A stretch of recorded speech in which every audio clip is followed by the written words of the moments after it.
ఇక సీఎం కేసీఆర్ పై బీజేపీ జాతీయ ప్రధాన కార్యదర్శి బండి సంజయ్ విమర్శలు చేశారు. మరో 2 నెలల్లో కేసీఆర్ ఇంటికి పోవడం ఖాయమని అన్నారు. మద్యం టెండర్ల దరఖాస్తులో కేసీఆర్ 2,000 కోట్ల రూపాయలను టార్గెట్ పెట్టుకున్నారని ఆరోపించారు. తెలంగాణలో అధికారంలోకి వచ్చేది బీజేపీ అని ధీమా వ్యక్తం చేశారు.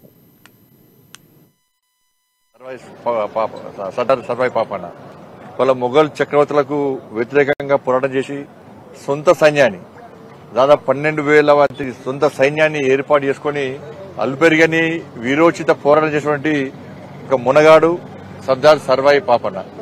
ఆ కాలంలోనే వాళ్ళ తల్లి కుడవృత్తి చేసుకోవాలని చెప్పి కోరినప్పుడు కూడా నేను తాడి చెట్టెక్కను, నేను లొట్టి పట్టను, కేవలము గోల్కొండ కిల మీద జెండా ఎగరడమే లక్ష్యంగా పనిచేస్తానని చెప్పి ఆ లక్ష్యాన్ని సాధించినటువంటి ఒక గొప్ప మహనీయుడు సర్దార్ సర్వాయి పాపన్న.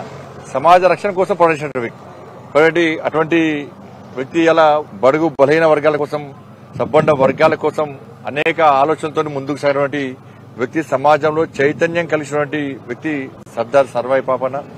ఆ రోజు ఛత్రపతి శివాజీ మహారాజ్కు సమకాలికునిగా ఇలా సర్దార్ సర్వాయి పాపన్నను మనం గుర్తిస్తాంలో చూస్తూ ఉంటాం మనం. దురదృష్టవశాత్తు ఛత్రపతి శివాజీ మహారాజ్ ఉన్నటువంటి గుర్తింపు సర్దార్ సర్వాయి పాపనకు రాకపోవడం దురదృష్టకరం.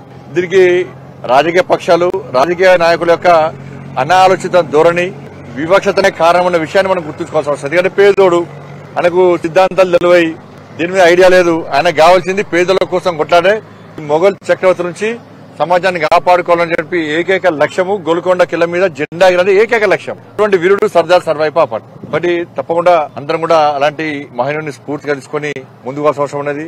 రోజు సర్దార్ సర్వాయి పాపన్న వారి యొక్క జయంతి కార్యక్రమం ఉండడం నిజంగా చాలా సంతోషం. తప్పకుండా భారతీయ జనతా పార్టీ కార్యకర్తలుగా మేమందరం కూడా వారి స్ఫూర్తిగా తీసుకుని ముందుకు పోతాం. వారి ఆశ నెరవేర్చే దిశగా మేము తప్పకుండా ప్రయత్నం చేస్తామని తెలుపుతాం.